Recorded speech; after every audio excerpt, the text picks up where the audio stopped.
ఒక క్రైస్తవునిగా అంబేద్కర్ జయంతిని చేసే ముందు ఈ విషయాలను ఖచ్చితంగా తెలుసుకోవాలి. అంబేద్కర్ గారు కేవలం రాజ్యాంగం రాసిన వ్యక్తే కాదు, ఆయన ఒక గొప్ప సత్యాన్వేష్ కూడా. 1935 అక్టోబర్ 13 ఎవ్లాలో జరిగిన ఒక మీటింగ్ లో నేను హిందూగా పుట్టా కానీ హిందూగా చావను, నా శవం కూడా ఈ మతంలో ఉండదని ప్రకటించిన తర్వాత ఆయన 20 ఏళ్ల పాటు అన్ని మతాలను లోతుగా అధ్యయనం చేశారు. ముఖ్యంగా బైబిల్ ని 2 దశాబ్దాల పాటు చదివి అందులోని సమానత్వాన్ని గమనించారు. 1938 షోలాపూర్ స్పీచ్ లో నన్ను ఆకర్షించింది 2 వ్యక్తులే, ఒకటి యేసుక్రీస్తు, రెండోది బుద్ధ అని ఓపెన్ గా చెప్పారు. 60 దేశాల రాజ్యాంగాన్ని రిఫర్ చేసి అంబేద్కర్ గారు రాజ్యాంగాన్ని రాశారు. ఇందులో యుఎస్ఏ, యూకే యొక్క రాజ్యాంగ పునాది క్రైస్తవ విలువలే అని ఆయనకు తెలుసు.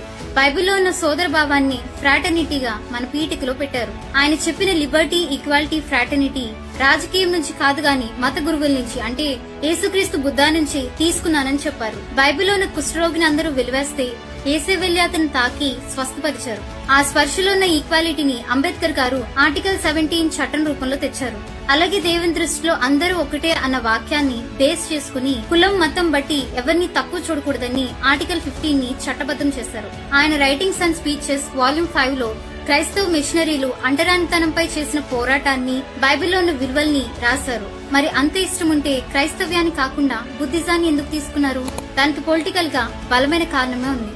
అంబేద్కర్ గారికి క్రైస్తవ స్నేహితులుండేవారు. తన ఫాలోవర్స్ కి రిజర్వేషన్స్ పోకుండా తన స్నేహితుడైన బిషప్ వాస్కం పికెట్ ని రహస్యంగా బాప్తీసం ఇవ్వమని 2 సార్లు కోరారు. కానీ బిషప్ బహిరంగానే తీసుకోవాలని అనడం వల్ల మరియు ప్రజల రిజర్వేషన్స్ పోకూడదని, హిందూ లాభాలకి హాని చేయనని 1932 గాంధీతో చేసిన పూనా ఒప్పందం వల్ల ఆయన క్రైస్తవునిగా మారలేదు.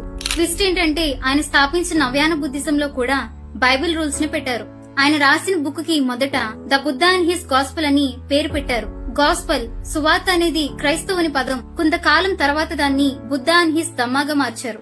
బౌద్ధాన్ని స్వీకరించిన తర్వాత కూడా క్రైస్తవ మతం ఆయనకు స్ఫూర్తినిస్తూనే ఉంది. ఈ పొరుగువాని మీద అబద్ధ సాక్ష్యం పలకూడదన్న ఆజ్ఞ ఆయన ధమ్మా బుక్ పార్ట్ 3 లో ప్రతిరూపంగా ఉంటుంది. అలాగే దేవుని రాజ్యము, నీతి అన్న వాక్యాన్ని కూడా ధమ్మా బుక్ లో నీతి రాజ్యం గురించి రాశారు. నీ శత్రువులను ప్రేమించి అని యేసే చెప్పిన మాటను కూడా ధమ్మాలో మనుషులను ప్రేమించడమే కాదు, అంతకు మించి మైత్రిని పెంచుకోవాలని రాశారు.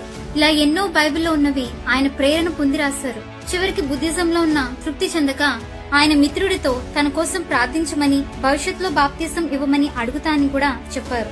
ఆ కొద్ది కాలం తర్వాతే ఆయన చనిపోయారు. అంబేద్కర్ గారు బుద్ధిజం తీసుకున్నది దళితుల కోసం కానీ ఆయన రాజ్యాంగం, ధమ్మం వెనుకున్న మూలాలు మాత్రం బైబిల్లోనివే.